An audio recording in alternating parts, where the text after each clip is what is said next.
Hey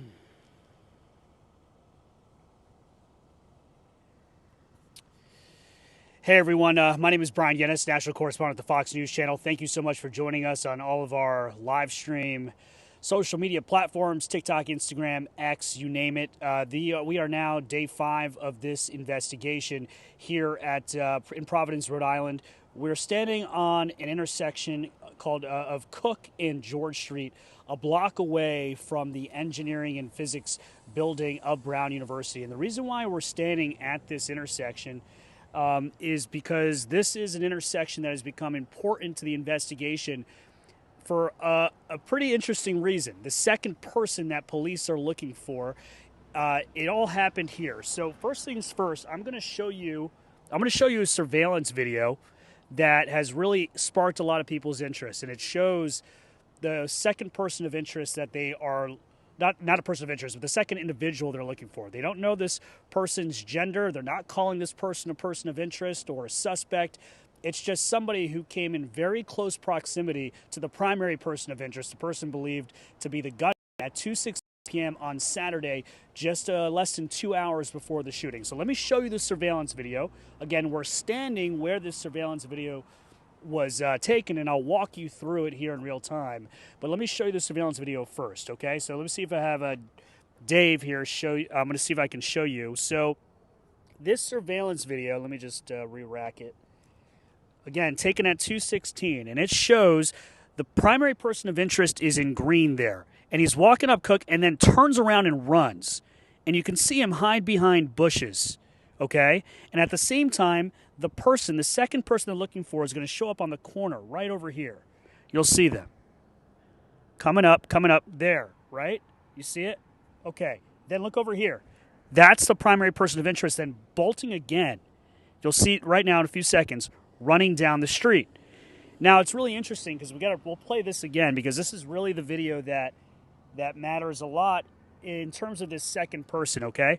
So here, Seth, can you hold this mic close to me? No, sorry, my producer just here, so I can use my hands. All right, let's re-rack this, and I'll show you guys again, okay? So here's the video, and you see the primary person of interest, right? And he sees the second person and decides to turn around and run, okay? Now, if you re-rack it, let me go over here, and I'm going to show you this angle, okay? This angle shows the second person they're looking for. They're walking. The runner, the alleged gunman, runs behind the trees. Okay? The person that they're looking for, this second person, who's not a person of interest, somebody they want to talk to, shows up on this corner, turns, right?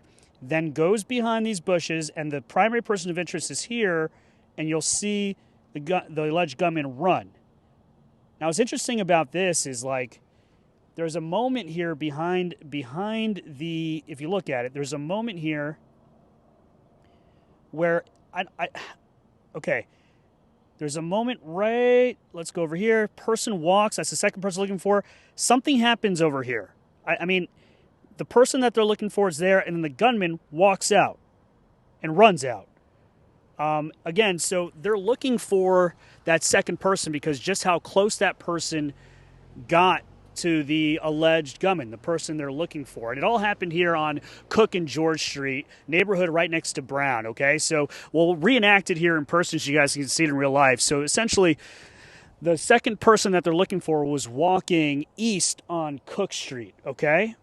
And then the gunman was walking over here, looked, the second person was there, and decided to turn around and bolt down the street.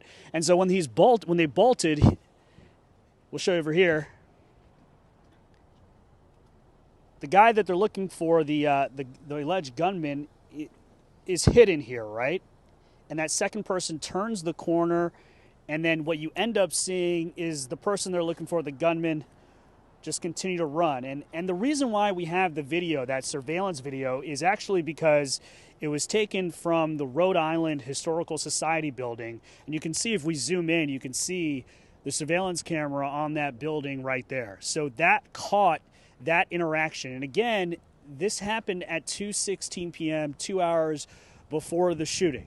Second person walks, the alleged gunman, the primary person of interest they're looking for, sees this person, turns around, runs away down George Street, and that is where the School of Engineering and Physics is, just 1 block away.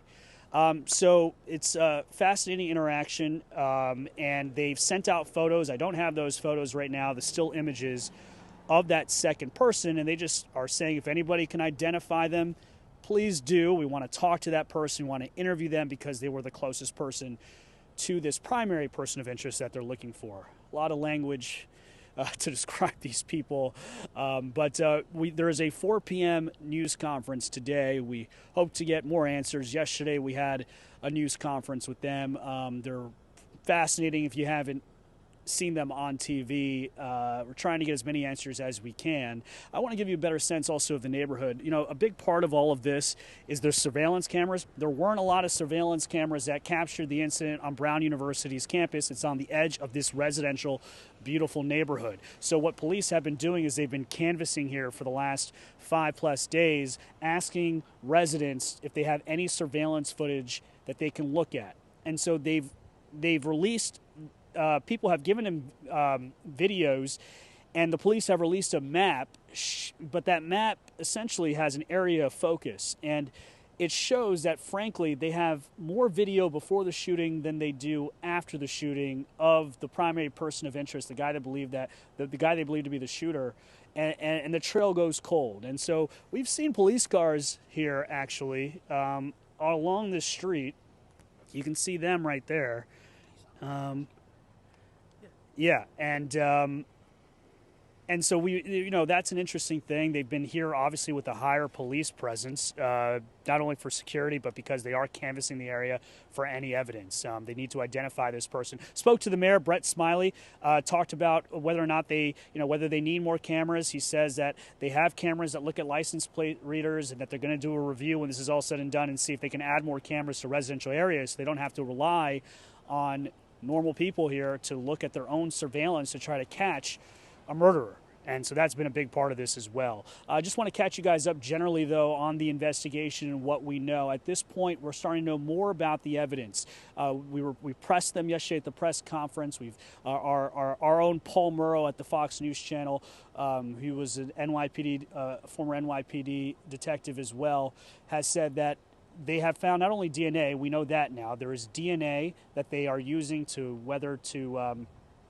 which they have from the scene, but they also have the live ammunition from the scene as well, and that is the casings. So when a gunman goes into the classroom and shoots, sometimes what ends up happening is that ammunition, that bullet that comes out, sometimes they don't explode, and it's still considered live ammunition. And what Paul Murrow has been talking about is that live ammunition can be very helpful when it comes to DNA, because it doesn't implode. And so when you've got a live ammo that was touched by the gunman, shot by the gun, or falls out of the gun, and it has any kind of DNA from the gunman, that can be very helpful. So we know we've got DNA.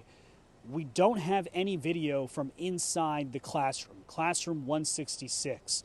I asked the police chief, Oscar Perez, in an interview last night, whether or not they have any video from inside. Is there a Zoom camera? Are there surveillance cameras inside? Did a student inside that classroom happen to be recording the study session that was ongoing at the time?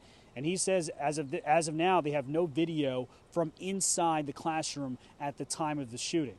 And they frankly don't have any video that shows the gunman inside the building at all. And they have not released any video of the gunman walking into the building. We only have a video from 3 blocks away of the person of interest running outside of the building. So that's where we're at with some of the evidence. A lot of talk also about whether or not they've interviewed everybody in that classroom. And the reality is they have not. Brown University still has a lot of questions to answer about this, but Fox News Digital found out that there's 473 registered students, the Principles of Economics course, that was in the middle of a study session for a final exam at the time of the shooting. Only about 60 students showed up because it was optional. They did not take attendance.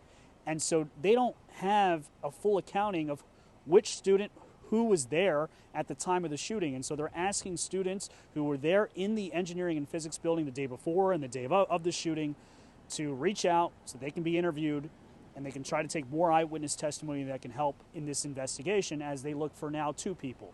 one primary person of interest, believed to be the gunman, and a second person who came very close to that gunman, as we showed you on the surveillance video, on the corner here of George and Cook Street. And if anybody's got any questions that's watching, I encourage you guys to just type it up there, and somebody's going to tell me what your questions are. We can answer as many as we can. We've been doing live shots all day on the channel, but if you've got any questions about the investigation, I'll do the best I can to answer them. Just type it up there on X or on Facebook or Instagram, and we'll try to address them.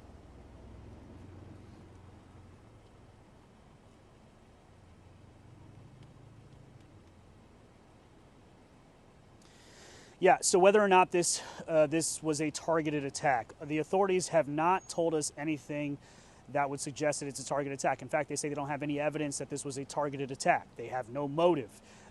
There have been some speculation about whether or not Ella Cook, who was a sophomore who was murdered that day and the vice president of the Republican Club, could she have been targeted because she was the vice president of the Republican Club at a very liberal Brown University?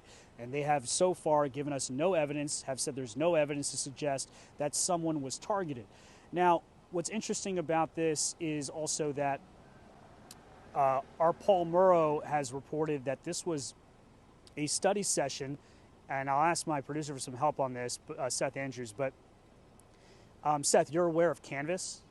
Yes. Okay. So Canvas, which I was not aware of, come here. So Seth Andrews is my field producer. Seth, talk to us about, Paul Murrow was reporting that this study session was posted on Canvas. It was optional. Students didn't have to go. Right. But what is Canvas? So basically the way he was articulating it is this was a voluntary session where you could register online to go, but it wasn't confirmed that everybody that registered actually attended the study session. There was no security guard that was present inside. There was no way where people were signing in and out. So it was basically people just coming in wanting to attend at their own free will, but there was no accountability in terms of with them being inside. Okay, so that's the closest thing we have, I guess, for Canvas. But the reality is, like you said, it's not like anybody who went there to register for the study session actually showed up. We don't have a full accounting of who was there and who wasn't. But what's important about the Canvas site is that you can look at the IP addresses, right? I mean, yes. And I think that's what Paul talked about, right? Oh, right, right. So, like, they can now look, if they know that this study session was posted on a public website on Canvas. I don't know how public it is. I'm not sure about. Yeah, I don't know if you need to log in. But if they know that this was posted on Canvas, which our Paul Murrow is reporting, then they can trace IP addresses of everybody who visited that particular Canvas page. Right. So that could be a big part of this investigation, because if somebody was targeting someone, they could have gone to the Canvas page, known that there was a study session, may have seen who would be there, and then that could give them the information to go to classroom 166. That's plausible to tip them off. So that is a big part of this as well. And so we'll look at it. But again, the official word from investigators is they have nothing to suggest motive. They have nothing to suggest that anybody was targeted. But frankly, they also don't know who this is, where this person is, and, you know, there are a hell of a lot of questions in this investigation. We'll keep taking questions, though, guys.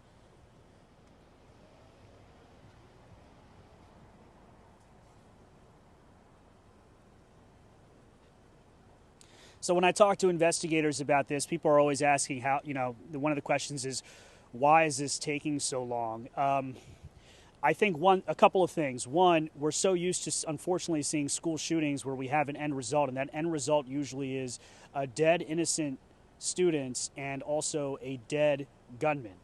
They usually don't end in a way in which the gunman escapes, or the shooter escapes. And so in this case, this is why people are perplexed about this. But at the same time, I was reminded by colleagues and others that the Bryan Kohberger case in Idaho took something like 6 weeks to track down Bryan Kohberger. So the authorities here have said, look, like, hold off the judgment.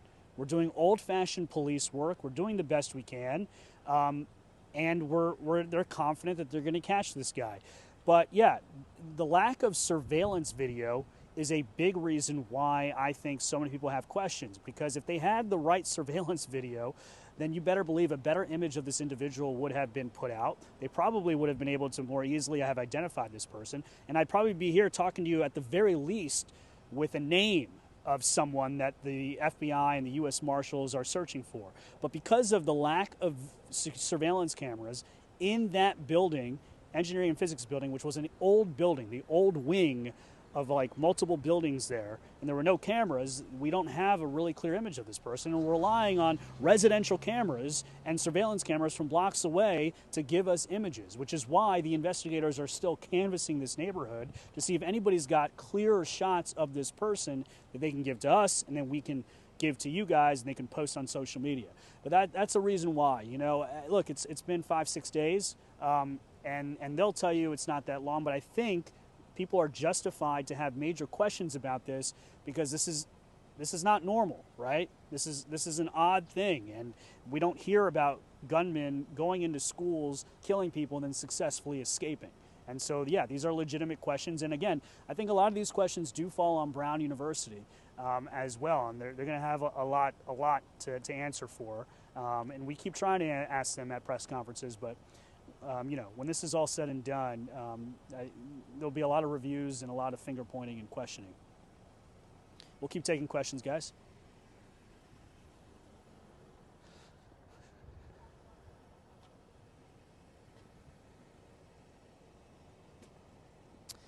So there were no messages. Somebody asked about any messages written on the ammo.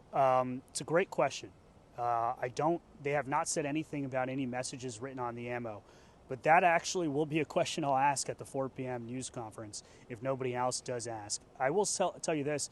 The Attorney General for Rhode Island, Peter Nerona, has come out, and when I asked him about how many guns there were used in this, because an eyewitness inside the classroom, the teacher assistant, described the gun used by the gunman as so big and so long. So there was speculation as to whether or not there was more than one gun. We got clarification from the chief of police that there was definitely one gun and that they just have different eyewitnesses that are giving different descriptions, and they don't want to confirm the description, but they know that it was a 9mm handgun. And so that's what we have. And the Attorney General has said the reason why, going back to the written ammo, they haven't given us everything. And the Attorney General said that's on purpose because they don't want to tip off this gunman who may be watching all of this coverage about what they do know or don't know in an investigation, because that can be very helpful in really zeroing in on whether or not somebody is the person. And so they need to withhold some information. And frankly, you know, I'm always for more news conferences, but there's plenty of people, colleagues of mine, and people that are detectives who will tell you that they would prefer that they have less news conferences because they think it is hurting the investigation to keep talking and not doing enough in helping stop the speculation. So it's back and forth, but you know, I'm happy that they're doing the news conferences. We always want more access, not less, but we'll see what happens. And actually, there may not be a news conference today, is what I'm now hearing too. So. Yeah, I'm just hearing now. Seth just breaking news. But what do you? It's unconfirmed, but we're hearing reports that there possibly won't be a 4 o'clock press conference today. One of our other producers, she's been in touch with our contact at the mayor's office, and he said, "quote, nothing confirmed at this time." A news conference. Right. It's not confirmed whether it's going to happen or it's not going to happen. So it's very much up in flux right now. So interesting. You see, that's interesting to us because they told us yesterday definitively that a 4 p.m. news conference would be happening today. And this is reportable, I hope. Right, Seth? We didn't get anything that says off. Yeah, okay, cool. So now we're hearing that this 4 p.m. news conference may not be happening. And that makes you wonder why. Why would they cancel a 4 p.m. news conference? One, do they think that they're giving out too much information and they're taking the advice of some folks who are saying stop talking because these news conferences aren't going well? Or is there another reason? Maybe are they doing more on the investigation and they don't really have time to talk to us because this investigation is heating up? I mean, that's another reason why. I mean, we simply don't know. But the 4 p.m. news conference now that was definitely set to happen is now in flux, so that's an interesting development. And Brian, let me just point of clarification. That's actually coming from the PIO of the Providence Police Department. Oh, okay. So, okay. And that's the public information officer for the Providence Police Department who is now saying that this news conference is up in flux. So we'll see. We'll take more questions, guys. Again, for those of us just joining us, we are on the corner of Cook and George Street. We are in the residential neighborhood right next to the engineering and physics building, which is actually right down the block here. And this intersection is important because this is the intersection where surveillance video from the Rhode Island Historical Society to our left captured the primary person of interest, the person they believe to be the gunman, running down this block and hiding behind these trees for a moment and then continuing to run down the school. And this was less than 2 hours, run towards the school, less than 2 hours before the shooting. And what was interesting about that is the second person that they're now looking for, they want to speak to, was turning the corner at the same time. And police say and investigators say they want to speak to that second unknown person because they were in the closest proximity, they believe, to the gunman before the shooting. And we'll take a few more questions or keep this going for as long as I guess we can.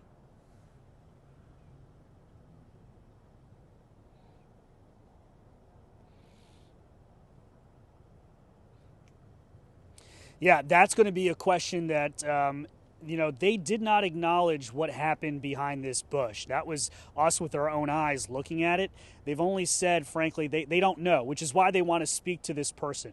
What happened behind here? Because if you look at that surveillance video over and over again, and maybe I can pull it back out again, unless Seth, are you good? Yeah. All right, cool. Is anything happening? I'm actually reaching out Okay. to a contact of mine right now Okay. to see if we can get confirmation. All right. I'm going to show, for those of us, I'm just going to show the surveillance video one more time because for those who may not have seen it, I'm going to pull it out of my iPad here. All right, here's the surveillance video on my iPad. Give me one sec here.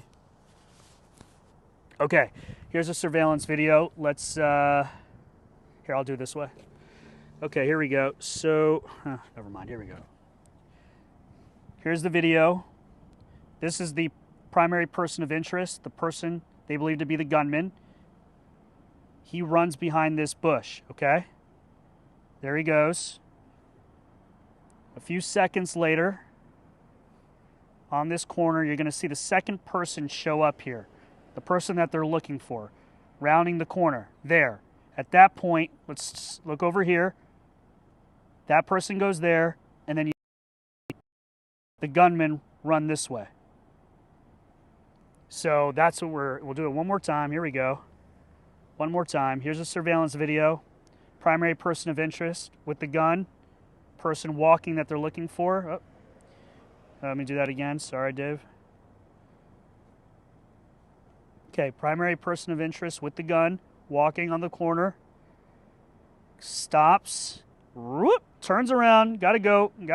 Here we go. Brian, if I could just point out. Hold on one sec. 2 FBI officer or agents that are just walking out of some room right now. Okay.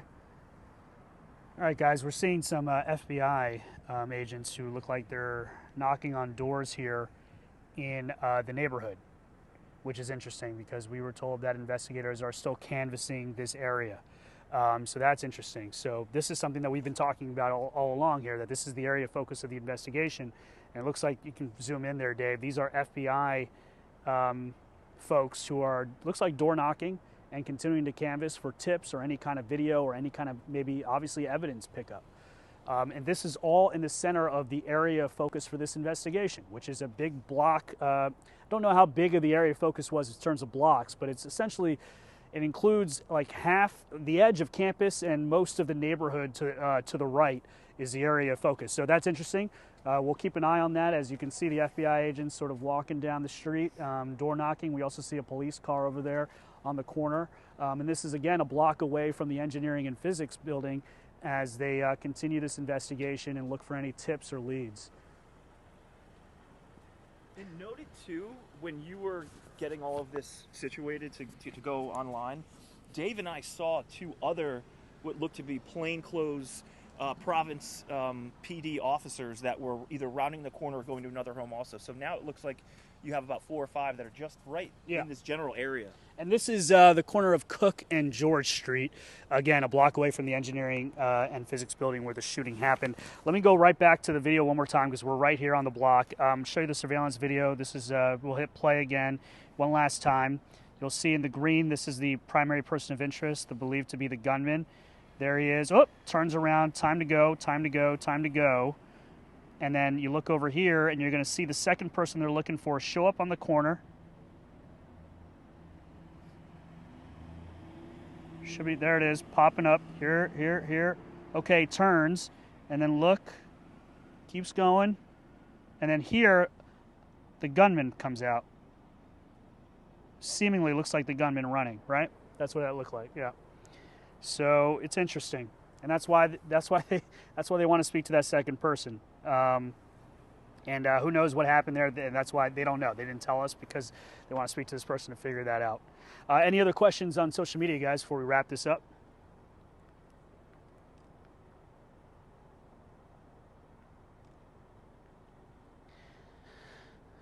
So the FBI is taking I don't want to say, the lead here is the Providence Police Department and the local officials. The FBI is helping with additional resources, so is U.S. Marshal's Office and the ATF. But the lead in this investigation is not the FBI. It is the Providence Police, and they're hoping the FBI, with their resources, can help. And that is mostly in locating this individual, and in identifying any DNA. We know that the lab in Quantico, the FBI lab, is working in this case, so that's important, and maybe in analyzing DNA and any ammunition left at the site. The ATF is helping, and they are obviously good with ammunition and handgun analysis as well. And the Providence PD is using old school police work to kind of put it all together to figure out where this individual could be. So if they do identify this person, which is step one, identify this person, step two becomes finding this person. And I think on that step two, that's when you're really going to start to see potentially more FBI and U.S. Marshals Service helping in hunting this person down. Because frankly, if they are outside of Rhode Island, which frankly after 5 days is a good possibility that this person is not in the state anymore. Or maybe they are local, maybe they're here, but I think that's the kind of role that they're playing. And in the press conferences too, in these news conferences, you don't see the FBI taking a big lead in having conversations at all. They come up maybe a couple times for questions, but they're not saying much. This is all being run out of Providence. The Attorney General, the Police Chief, and Mayor Brett Smiley are taking the lead on this. Any other questions, guys?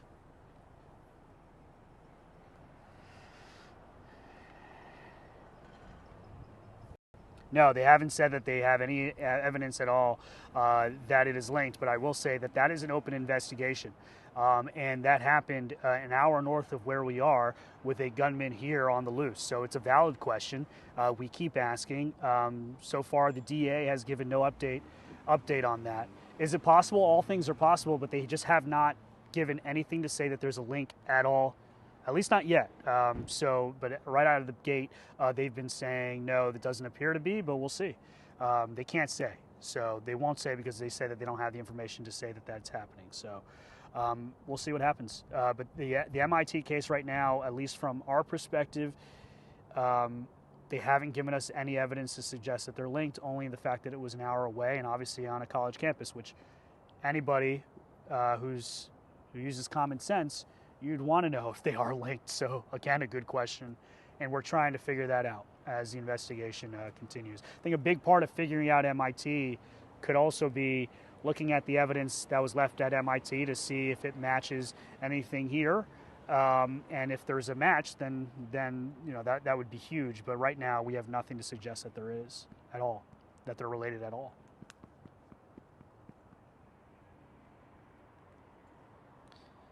Any other questions? If not, I think we'll close out soon, unless the folks back in New York want us to keep going. All right, I think we're good. Okay. What kind of evidence are we working with? Yeah, well, the evidence that they're working with is DNA. It's DNA, it's ammunition, it's eyewitness accounts, it's surveillance video, not great so far that they've sent out, and it's tracking. I mean, it's essentially looking at the area of focus and trying to map out where this person went. You know, a big part of this is the area of focus. They set out a map because they need to know how this individual got to this area and then left. They have they know the last video that they have of this individual, but they don't. The trail goes cold according to what they gave us last time. So, did this person get into a vehicle? Was this vehicle parked here? If they do, are there license plate readers that have been able to read that information and, you know, track that vehicle? We don't know. We don't know if there's a vehicle, but we do know that there are license plate readers, and I'm sure they're trying to figure out how this person arrived here.